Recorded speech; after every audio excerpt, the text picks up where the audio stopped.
Every day, someone hands you an argument built to win, not to be true. Some arguments break in their structure, others break in their content. Once you know what to look for, you'll start hearing the cracks in real time. Start with the structural breaks, the ones baked into an argument's logic itself, regardless of what it's actually about. Affirming the consequent assumes that because an outcome happened, the specific cause you're thinking of must have caused it, even when other causes could explain the same result.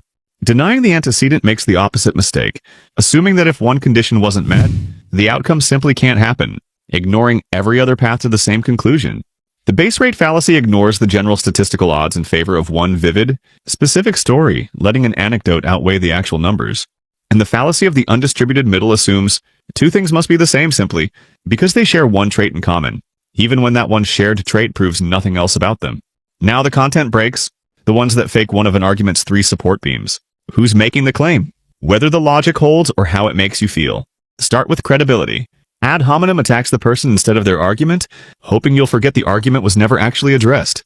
Appeal to authority treats a claim as true simply because someone with a title said it, whether or not that title has anything to do with the claim itself.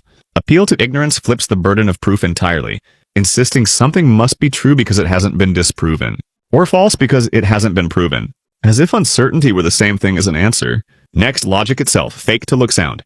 Strawman rebuilds an opponent's position into something weaker and easier to knock down, then attacks that instead of what they actually said. Red herring drags in something irrelevant, hoping the detour distracts you from the question that actually mattered. Begging the question uses the conclusion as its own proof. A circle dressed up as a line. False dilemma offers only two extreme options when a dozen others exist. Loaded questions bury an assumption inside the question itself, so that any answer you give accepts a claim you never agreed to. No true Scotsman quietly redefines a category the instant a counterexample shows up, protecting the claim by shrinking what counts as evidence against it.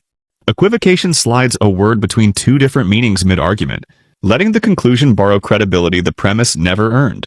The fallacy of composition assumes that what's true of a small part must be true of the whole thing. The fallacy of division makes the reverse mistake, assuming what's true of the whole must be true of every part inside it.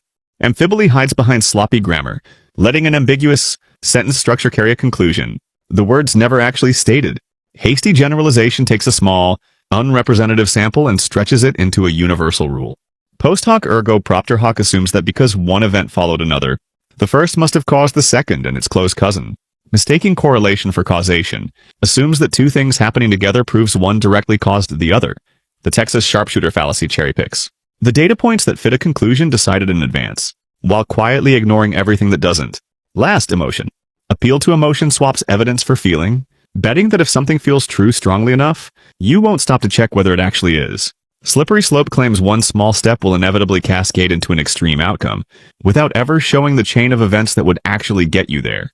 Bandwagon argues a claim must be true because enough people already believe it, borrowing the comfort of agreement instead of the weight of evidence.